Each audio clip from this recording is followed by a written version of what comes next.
नमस्कार, G capital में आपका स्वागत है।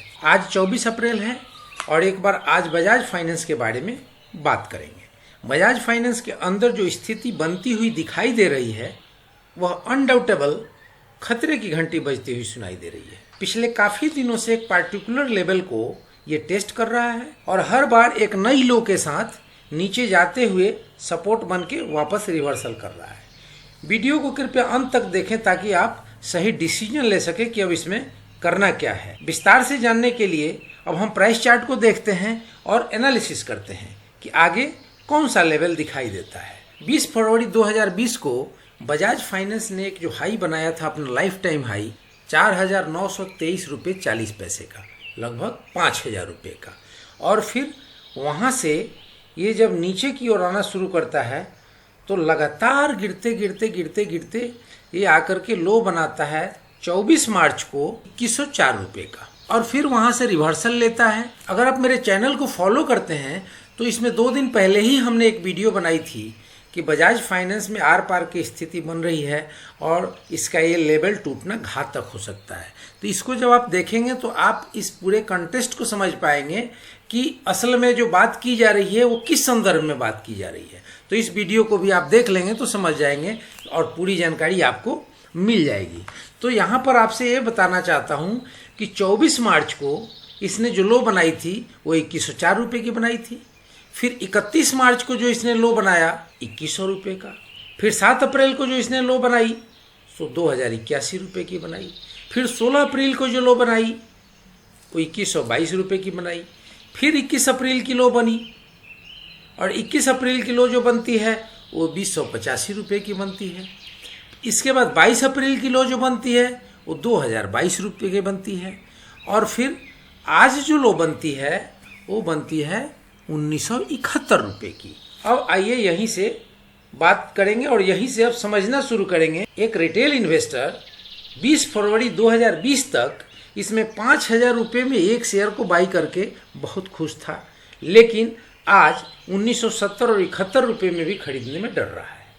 चलिए, बहरहाल हम जिस लेवल की बात कर रहे हैं, जैसा कि एनालिसिस कहता है कि जिस लेवल के बीच में बजाज फाइनेंस को हमने पिछले दिनों सपोर्ट पाते हुए देखा था वह था 2080 से लेके 2150 रुपये के बीच तक। यह एक साइकोलॉजिकल सपोर्ट जोन था जिसको बार बार बजाज फाइनेंस टेस्ट कर रहा था। अब एक चीज़ और आप लोगों को जान लेना जरूरी है, यदि कोई प्राइस जोन या प्राइस सपोर्ट बार बार टेस्ट होनी शुरू हो जाए तो उसके टूट जाने का खतरा बढ़ जाता है। और ये अगर जो नियम माना जाए इस बात को तो आज ये नियम अपने को प्रूफ कर दिया और आज बजाज फाइनेंस फाइनली टूट गया। आज 24 अप्रैल को आपने देखा कि यह अपना सपोर्ट लेवल फाइनली तोड़ देता है और ठीक ठाक मार्जिन से तोड़ता है, लगभग 130 रुपये के आसपास नीचे होकर 1970 तक का अपना लोअर लेवल बनाता है।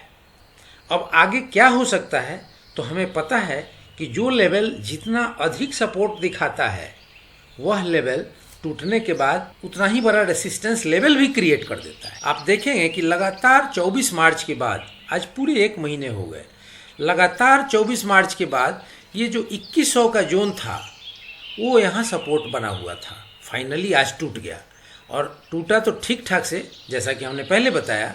तो अब आने वाले दिनों में ये लेवल इसके लिए रेसिस्टेंस हो सकता है, किंतु बजाज फाइनेंस के लिए थोड़ा अलग एनालिसिस होता है। बजाज फाइनेंस एक बब्बर शेर है जो आसानी से हार नहीं मान सकता। तो 2 दिन पहले जो हमने वीडियो बनाया था उसमें यह जिक्र किया था कि एक 1930 के आसपास का लेवल है या 1934 रुपये के आसपास का, जो आज की तारीख में दिख रहा है, जो बोलिंजर बैंड का लोअर लेवल वो है 1930 रुपये 83 पैसे का। ये एक इसका साइकोलॉजिकल सपोर्ट जोन है और अगर 1970 से भी नीचे आता है और 1930 को भी तोड़ देता है तो ये 1600 रुपये की तरफ जाने के लिए तैयार माना जाएगा। तो आप अभी ये देखेंगे कि अगर इसने यहाँ से रिवर्सल ले लिया, जैसा कि अभी कल का ट्रेडिंग सेशन फाइनल करेगा कि अगर 1970 रुपये या 1950 रुपये के वापस इसने अगर रिवर्सल ले ली तो आप देखेंगे कि 2200 के ऊपर आते इसे देर नहीं लगेगी। किंतु ये अगर 1950 के ऊपर नहीं लौटता या 1972-71 के ऊपर नहीं लौटता है तो फिर इसमें खतरे की घंटी है। जैसे कि यहाँ पे एक मोरा बाजू कैंडल दिख रहा है कि ट्रेडिंग सेशन के लास्ट मिनट तक इस पर बिकवाली की प्रेशर थी, और वह प्रेशर अगर कल भी क्रिएट हो जाता है तो फिर यहाँ से इसको नीचे जाना है। तो अगर उसके लेवल को तोड़ता है तो खतरे के जोन में इन कर जाएगा। अब कौन कौन से लेवल पर ये जा सकता है उसे समझने के लिए किसी रॉकेट साइंस की ज़रूरत नहीं, बस हमें थोड़ा समय में पीछे चलना होगा। अभी पीछे चलते हैं 2018 में, तो हमने लगा दिया अब आपको 1 मंथ का कैंडल, ताकि पीछे चलने में आपको आसानी हो जाए। तो आप देखेंगे कि पीछे अगस्त महीने में एक इसने हाई बनाई थी 2,994 रुपये की, और उसके बाद वहाँ से जब गिरावट आती है तो अगस्त के बाद सितंबर में भी गिरावट आती है, अक्टूबर में भी गिरावट आती है, और अक्टूबर में गिरावट 1912 रुपये 20 पैसे पर चला जाता है। और जो मैंने बोला था अभी आपको एक साइकोलॉजिकल सपोर्ट बोलिंजर बैंड का जो लोअर लेवल, वो बताया था 1930, तो लगभग ये लेवल वहीं पर जाकर के टिकता है। 1930 हो या 1912 हो, इसमें बहुत बड़ा फर्क नहीं है। तो आपको इसी सपोर्ट की बात मैं कर रहा था कि अब ये अगर यहाँ से नीचे जाता है तो 1912 पे जाएगा, और वहाँ से भी अगर ये ब्रेक करता है तो जो मंथली कैंडल के चार्ट हैं उसके ऊपर जो बोलिंजर बैंड का लोअर लेवल है, जो 1650 रुपये की जो बोलिंजर बैंड के लोअर लेवल की सपोर्ट दिख रही है, तो ये उस लेवल तक टेस्ट कर सकता है, और इसके लिए हमें अब तैयार रहने की ज़रूरत है। और ये रेट कौन सा होगा और ये पीछे कब इसने इस रेट को मेंटेन किया था या इस रेट को अचीव किया था, तो वो मैं आपको बता दूं। तो ये इसका रेट था, वो था मार्च महीना 2018 का। तो 2018 में इसने 1600 के रेंज में बिजनेस किया था, और ये अगर अभी के लेवल से नीचे जाता है 1912 या 1930 के लेवल को नीचे की ओर बढ़ता है, तो ये निश्चित रूप से 1600 की ओर जाना शुरू करेगा। चलिए इसके कारोबार की स्थिति को अगर देख लें तो और बहुत कुछ समझ में आएगा। तो कारोबार की स्थिति ये कह रही है कि आज ये ओपन हुआ था 2113 रुपये में, हाई बनाता है 2113 रुपये का ही, लगभग जहाँ से खुला है वहीं से डाउन आना शुरू किया है, और लो बनाता है 1970 रुपये का, फाइनली क्लोज होता है 1976 रुपये में। अब इसके जो ट्रेडेड वॉल्यूम है उसको देख लिया जाए तो 1,04,94,521 शेयर्स की टोटल ट्रेडिंग होती है, 33,27,451 शेयर्स डिलीवरी होती है। डिलीवरी का परसेंट लगभग 32% है, तो डिलीवरी का परसेंट बहुत अच्छा है। अब इसमें जो इन्वेस्टर हैं उनका नज़रिया ये है कि बहुत किफ़ायती रेट पे मिल रहा है। जो नए इन्वेस्टर हैं उनके लिए तो दोनों हाथ में लड्डू है, क्योंकि यहाँ से अगर थोड़ा नीचे भी जाता है तो उनके लिए कोई दिक्कत नहीं है। तो यहाँ से डिलीवरी लोगों ने ठीक ठाक लेना शुरू कर दिया है।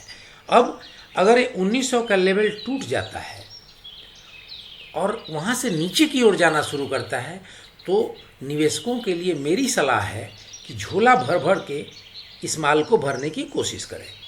फिर भी आप जो कुछ भी अंतिम निर्णय लें वो अपने फाइनेंशियल एडवाइजर से सलाह लेकर के ही करें, केवल मेरे वीडियो को देख करके और अपना कोई भी इन्वेस्टमेंट ना करें। हाँ, अगर आपके मन में कोई प्रश्न हो तो कमेंट बॉक्स में अवश्य लिखें, भरसक समय मिलते ही मेरी टीम रिप्लाई करने का प्रयास करेगी। वीडियो अगर आपको अच्छी लगी हो तो मेरी और मेरी टीम की हौसला बढ़ाने के लिए वीडियो को लाइक करें, शेयर करें, सब्सक्राइब करें और बेल आइकन बटन प्रेस करना न भूलें, ताकि ये वीडियो सबसे पहले आप तक पहुँचे।